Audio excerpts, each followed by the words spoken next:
Hey everybody, Invisiblekatana here doing a Guy on Games episode for Uncharted 4. Super late doing this. I didn't really think about it for quite a while. Well, I've been thinking about it for probably a couple of weeks, but I've had the game since day one. It took me about a week to beat it. I've been playing a lot of the multiplayer, and I played a little bit of the campaign again. I haven't played it a second time completely because actually I wanted to save it for a live stream because of all the really silly mods and everything. But this is a spoiler-free review for the story, so there won't be like any big elements revealed or anything like that. Even some of the characters I won't mention, and just in case somehow you didn't watch like any trailers whatsoever, I won't specify who certain characters are because I did that when I was talking about the game at one point, and this was like a probably like 2 weeks after the game had actually come out, and I was playing online with a friend of mine, and it was one of her friends, and we were in chat, and I spoiled something with who one of the characters were, and I was like, holy crap, I'm super sorry, because I thought she'd already beaten the game, because we were just talking about the story. So I had spoiled that for her, and I was like, I'm super sorry about that. So that really sucked, and it was crazy to me that she didn't know about certain characters. So just in case, I will not spoil that if you haven't um, already experienced that story part of the story. But just to start off, I really enjoyed the game. It's a fun game. Sucks that it's the last game, of course. That always sucks with such a fun franchise. But it was a really good send off. It has some of its down moments, or its lesser qualities to me compared to some of the other games. But overall, it's definitely a fun journey. Like, it's a really good experience. There's some really fun stuff.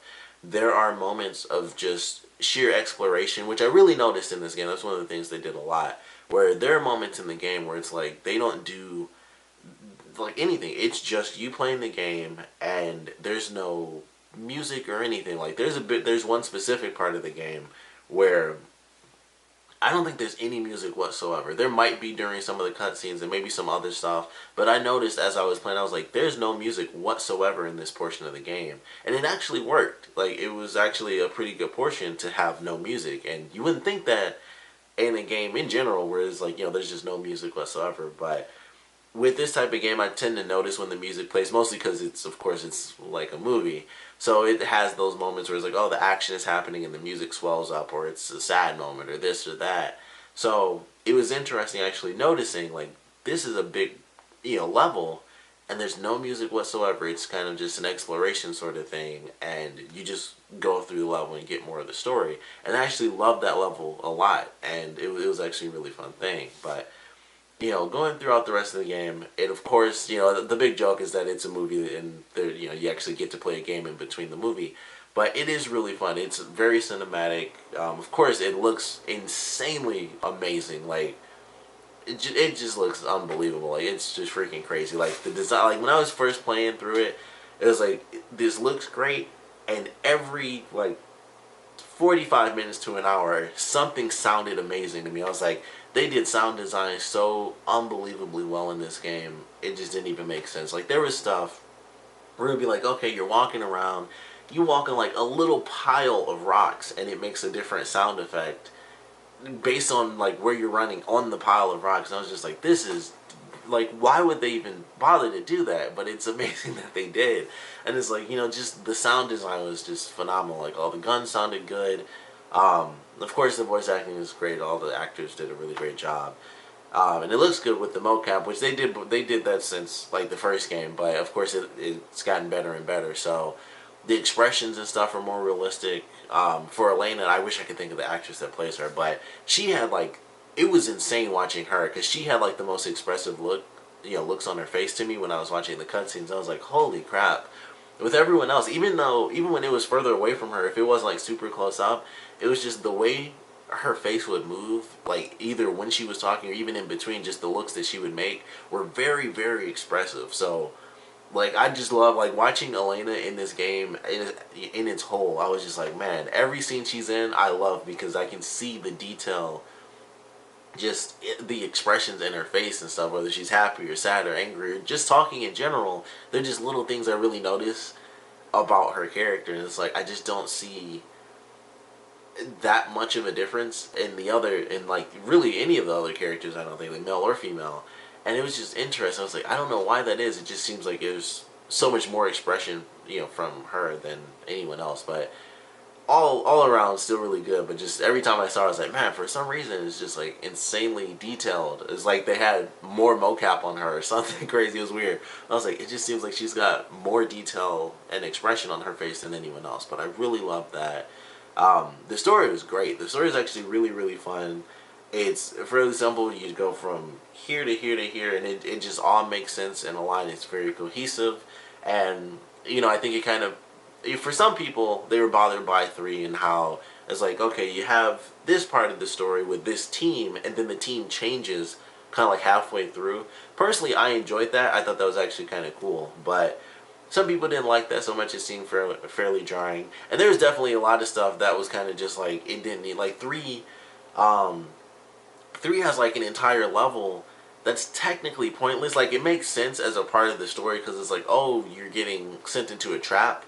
But when you go through it all, it's like, well, it's kind of pointless a little bit. It was just a wild goose chase, but the only payoff was the actual gameplay of that level. But story-wise, it was sheer filler. Like, it felt like filler because it's like, oh, well, this is totally pointless, and this guy is like a villain, but not really. He was never important throughout the rest of the story, and this was like his moment to shine.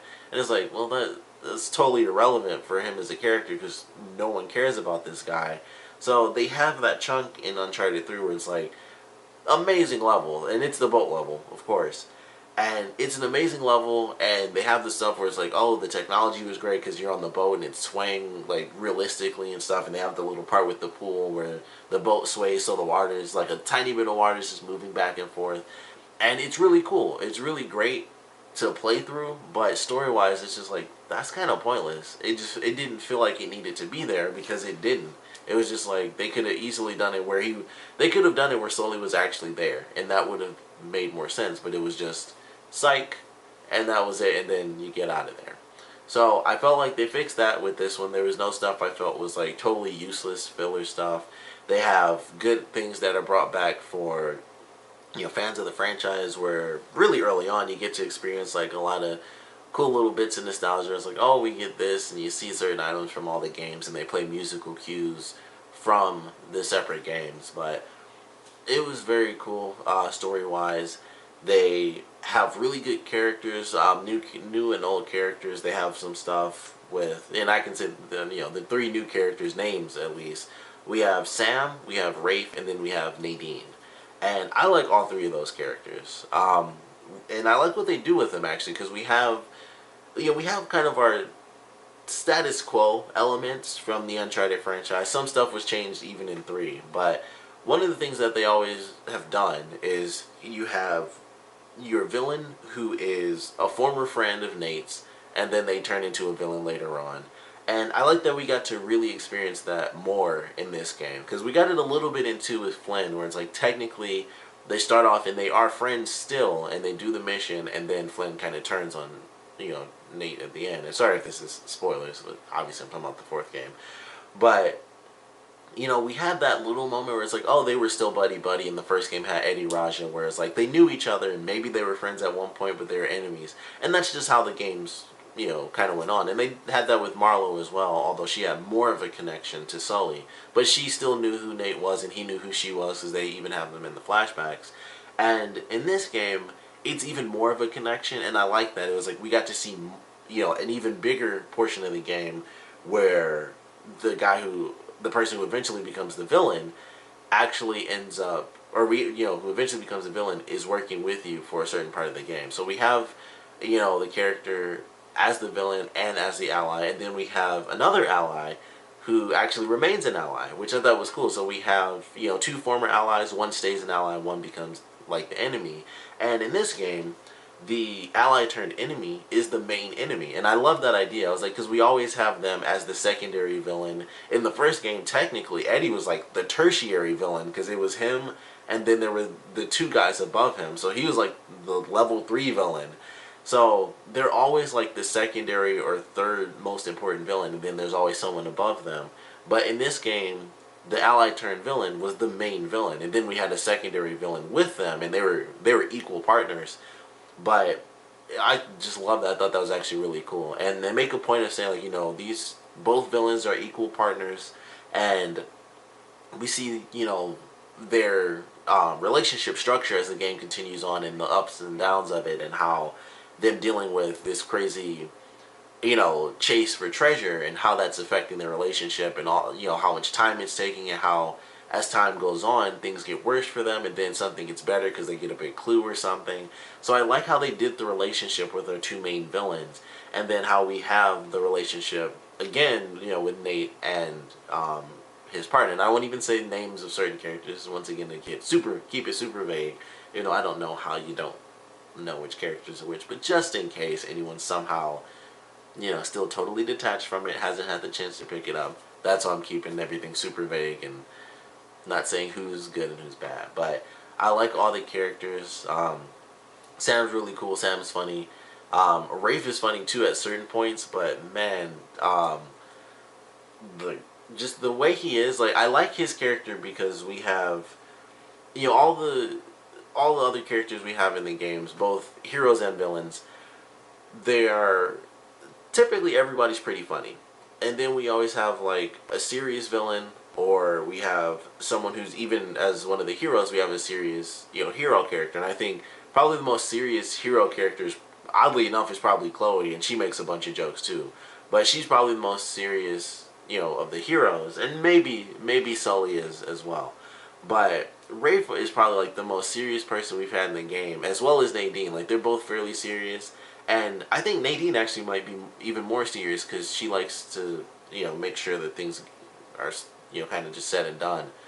So, I like how all the characters kind of play out, and so we have Sam, who's like, he's the funny character, but he's also very serious as well at times throughout the game. He's very serious. And then we have Rafe, who's mostly serious, but he has his jokes here and there. And then Nadine is like 100% serious. And then, of course, we have Nate, who's just like hardly ever serious, except for like one very specific point where it gets pretty dramatic. But I just like all the characters. I thought that, they had some really good dialogue, and the lines are funny, and just the way that they have the chemistry, as you go through the game, is just really, really great. Really well done there. One of the new mechanics that I thought was interesting, they added like full-on stealth features, because they had it in 2 during basically one part of the game. It was during like that first mission, and I don't think they had it at all in 3. But they have stealth kind of added on to this one, and it's like, oh, you have layers of stealth. So they have the meter that fills up, and then it's like it turns yellow when people are like, okay, something's over there, let me check it out. So they kind of up the ante for the stealth. It's not like, oh, you got busted, boom, that's all there is to it. So I actually like that idea. I'm not super huge on stealth, but I definitely tried it. Once I fail, and this is the thing, man, the stealth in this game, when you fail, it like doubles the amount of enemies in every section. I think especially once you get like to the halfway point, every stealth section from the halfway point, it's like, alright, there are about 8 enemies here. As soon as you get busted, it turns into like 20 enemies. It gets really, really crazy if you get busted. They add so many extra enemies for you to fight, it's insane. But I like a good challenge, and I'm always, once I get busted, I'm like, crap, that sucks, because there's always, even before you get busted, there are so many people in the stealth sections. It's like, alright, I'm doing really good. I'll take out like 3 or 4 people. I think I marked everybody, because you can mark people in the game. And you jump off a ledge or something, and you take out one person. You're like, alright, I got this person. I know where all these people are. You take this one person out. There's somebody like off to the right or something. You're just like, it's like, boom, busted, and they start shooting. I'm like, crap, like, I did all this work, thought I had everything perfect. I was going to try to stealth the whole thing. The one extra random person that's been behind a rock for the past 15 minutes is just like, oh, it's them. And then you go through a crazy action sequence. But it's still fun. The set pieces for this game, there's really only one set piece. That was one of the disappointing things. The Uncharted games are kind of known for their set piece moments, especially after 2. The first one, I can't really, it's been a long time since I played the first one, but the first one, it wasn't like that. It was kind of just an adventure thing, and it had some crazy moments for sure, especially when it got to the supernatural element in that game. But 2 has like the train sequence, It has the first time you get chased by the truck and everything. It has the helicopter chase, so that has a bunch. 3 has like the crazy scene on the boat where you're like running from basically rushing water behind you. It has the airplane sequence. It has the horse car chase sequence where you're jumping from truck to truck and stuff. And this kind of only has one of those sequences, and that was a bit disappointing. Like, it's still fun to go through, and it has some set piece moments, but it's not like action set piece moments. It's just sometimes something will happen, and it's like, oh, that's cool. But there are really only like 2 of those moments in the entire game that I can think of, and it's um, a chase scene again, which like I realized that I was thinking about this a couple of days ago. I was like, man, the last 3 games have had like car chase scenes where you jump from car to car, because 2 had it after you get off the train, 3 has it when you're on the horse, and this one has it when you're on you're in the truck. And that's not a spoiler because that's in the trailers. But I loved. I was thinking about that. I was like, that's actually kind of funny. But it only has like 2 set piece moments, and then another moment is somewhat reminiscent, like a tiny bit of the helicopter chase from 2, like just a little bit based on things falling apart around you, but not really. But they only have like 2 of those moments, and it felt like really it was only one, because one of the set piece moments was kind of just you running from point A to point B, so it wasn't like the craziest thing. It was just like, oh, you know, there's a lot of explosions, but it's not really super insane like they have been in the past. So there was really only one huge set piece moment in this, and that was fairly disappointing. And there's some other elements that are common to the franchise that they didn't do either, and I won't spoil what elements those are, because there are a lot of different ones, like, you know, the hero thing, or the hero or partner turned villain thing is one of them that they kept. But there's certain elements that they got rid of in this one that I was really disappointed, especially with it being the last game. It just felt like it was like, oh, they took so much out of it that I really loved about the game that it was a little upsetting, because yeah, that's kind of just what I was hoping for. And they easily could have done it with the potential that they had for the story, like kind of where they were going with things, but they kind of just, you know, didn't include, you know, those certain elements for the game. So that was a little disappointing for me. But overall, I still love the story. It is very good. It looks great. The characters are awesome. Nadine has become one of my favorite characters. Like, I basically have 3, like my top 3 characters are Chloe, Nadine, and Flynn. And Flynn is hilarious. Chloe, I love Chloe. I just can't help it. And Nadine is super awesome. Nadine is like super badass, and she's kind of hot too to me, so that doesn't hurt either. But she's become one of my favorite characters, and you know, I like the other new characters as well. But like her, like, she's just awesome, especially how her story continues and how it concludes at the end of the game. Just, I was like, that is just a perfection. Like what they did with her character at the end of the game, I was like, that is great. I just like the way it played out. It was kind of surprising, and it's just not something that they do. It's not something that characters in the world of this game consider, it seems. And I just liked what they did with her at the end. I thought it was really great. But story is really fun. Once you beat the game, you know, this isn't a spoiler either because they've had it before. Although they technically took it out in 3, which I hated. But they do have mods and stuff like that. So glad that they brought those back. Because that was another thing I hated about 3. I was like, I beat the game, and 2 had like a billion mods. It was like Low Gravity and Mirror World and, you know, Donut Drake and stuff, which I wish they kept that.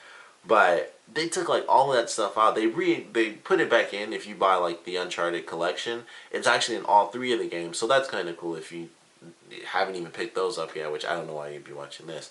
But, you know, I thought it was cool. I was happy that they brought it back. They have a bunch of mods in this one, and you know, I won't specify what some of those things are just so you guys can experience it for yourself.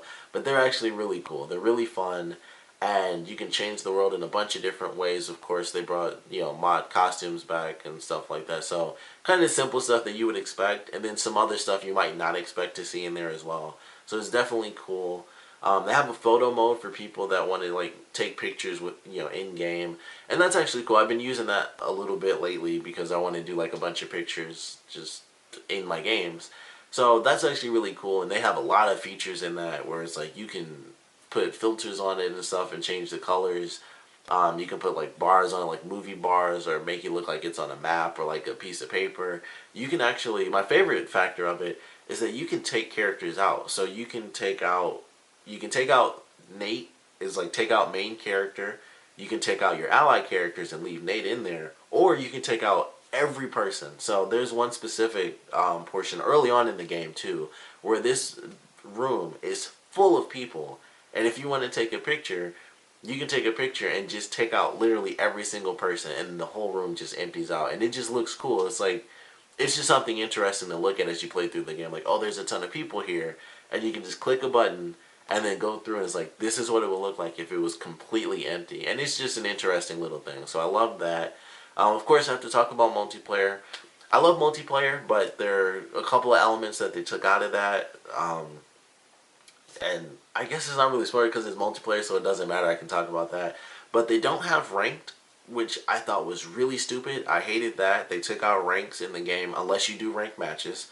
So if you play normal deathmatch or command or plunder, that's it. You know, they don't have that. They took out color customization. Like, they did a lot of stuff in multiplayer I didn't like in this one, because they took out color customization. So you just get one costume and that's it, unless you get maybe an outfit, because a lot of the outfits are people's normal costumes just in different colors. And it's like, I hope they add that in a patch later on. I hope it's coming at some point. I know they're doing co-op later. I believe it's supposed to be in the summer, like, so maybe August. But they're supposed to be doing the co-op stuff. They don't have elimination. It's just team deathmatch, command, and plunder, and ranked. So there's no elimination where you get one life. They don't have the lab, which I wouldn't expect them to have that so soon from 3.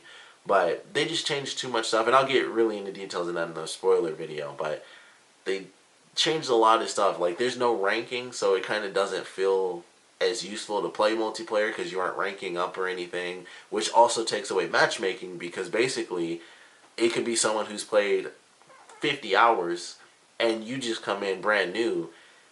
It's not ranked or level based, so it's just like, you're just in there. So people, it's almost like a Call of Duty thing where it's just like, and they have better matchmaking because people do have levels, but it's just like, you know, this person could have unlocked these great weapons and you're still stuck with the basic stuff, and it's just like, that kind of blows. And the custom loadouts really suck early on because you only get a couple points to put little stuff in there. But I'll talk about that in the spoiler video, give more context on that. But would love to know what you guys thought about this game, so please comment below. Let me know favorite parts, least favorite parts. If you want to do spoilers, you can just wait till my spoiler video, or just put spoilers, you know, before whatever you're going to say in the comments. But want to know what you guys thought about this, and of course, thanks for watching.